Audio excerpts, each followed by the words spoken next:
Hey everybody, I'm here at the Ming Tombs World Heritage Site in Beijing, China, and joining me today is my good friend Dr. Jarrett T. Wilde. And so, the first couple emperors of the Ming Dynasty are actually buried down in Nanjing, which was the first capital, but very early on in that time period, the Emperor Yongle moved the capital up here to the city of Beijing.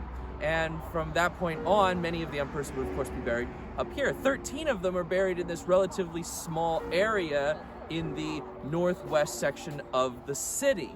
Now, Jarrett, what else could you tell us about the Ming Dynasty?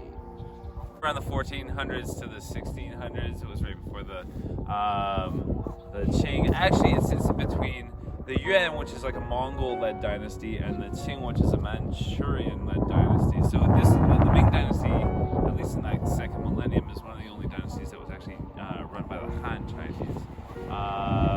Yeah, it was the era when they had Zhenghe, which is what they always like to talk about. So that is their sort of seafaring state, and it ended up sort of collapsing, like we were talking about yesterday, collapsing because they didn't really expand much, and they just kind of held on to Confucian ideals, and were trying to be very conservative, and they ended up sort of imploding, really. Now, as you can see today, it's really snowy all around us. Jarrett, you've been living in China for quite a while. Could you tell us, is this weather really common? Is this something that we would have seen often if we were visiting these Ming tombs all the time? No, we're quite lucky actually to see all this snow in Beijing right now because, yeah, you usually get maybe one snowfall a year and it never stays around. It'll be gone the next day. This came 2 days ago, and this is like the second or third one that we've had this year. So it's going to be quite cool and rare to see all of these monuments in the snow. Great, I'm very excited. Let's go inside. Let's do it.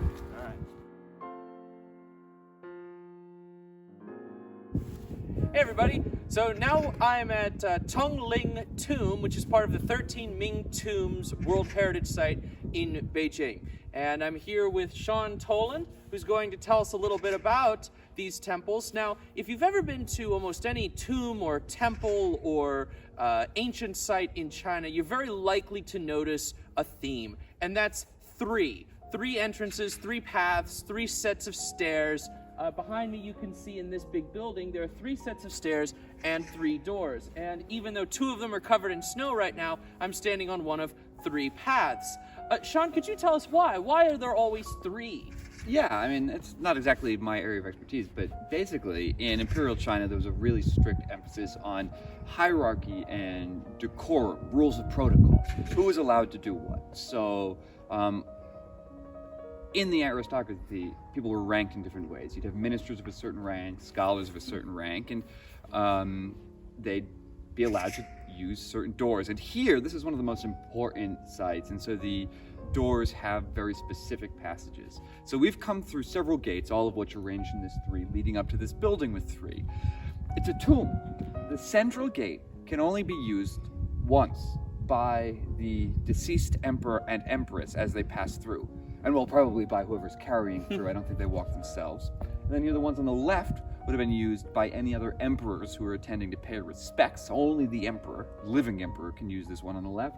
Here on the right, we've got the door basically for everybody else, or, strictly speaking, for the high officials and ministers who would be the people allowed to accompany an emperor on these visits of paying respect. So that's why the 3 doors. That's very interesting. So is that why oftentimes if I'm visiting a temple or a tomb in China, the middle staircase is really not a usable staircase, but instead it's some sort of decorative piece of art? That probably has something to do with it. I guess that makes sense, because of course a spirit wouldn't need stairs, but might enjoy the dragon and phoenix motif, which is so often associated with the Ming Imperial Dynasty. Yeah, and I know we sure enjoy it plenty too. Ah, well, thank you for talking to me today, Sean. Yeah, you're good.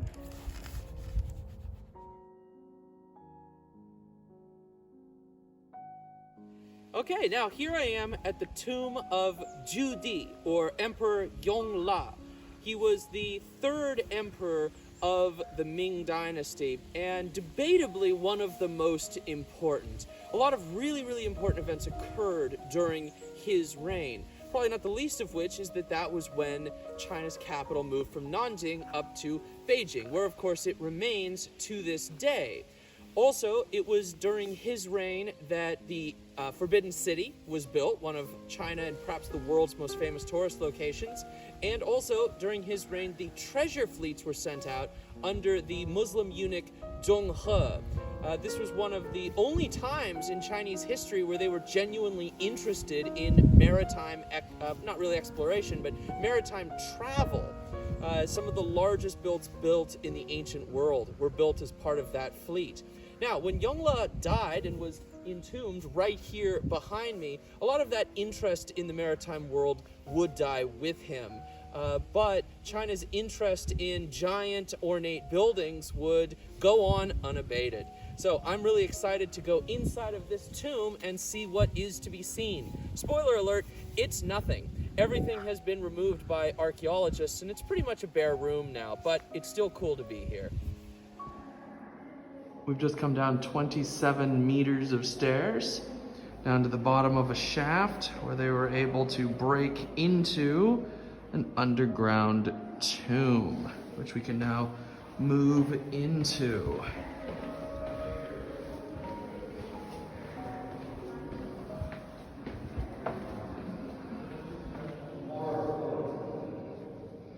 Amazing.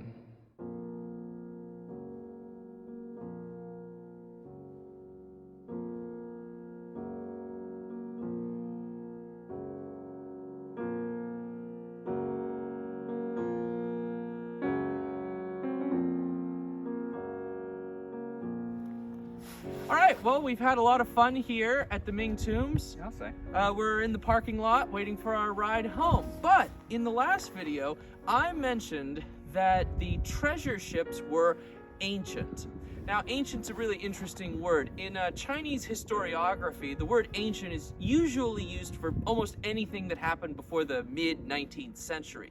But that's not true in Western usage of the word ancient. Sean, why don't you tell us more about why I may have misspoken when I called those treasure ships in the 15th century ancient? Well, I wouldn't call it a misspeak because you were just using the terminology that any given Chinese person would use, but it's just, I think it gives the wrong idea. Those treasure ships are what we would probably call in the West early modern. They were at the time of the beginnings of interconnections between countries, a growth of new technology, and of international trade.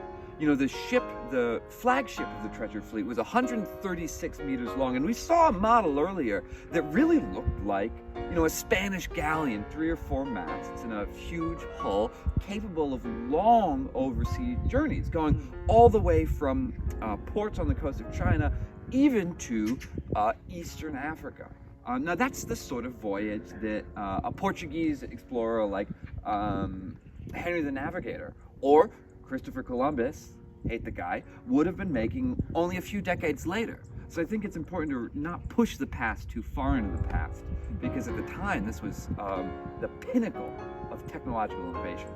Well, that's very interesting. Thank you very much. Hey, my pleasure. Bye-bye, everyone.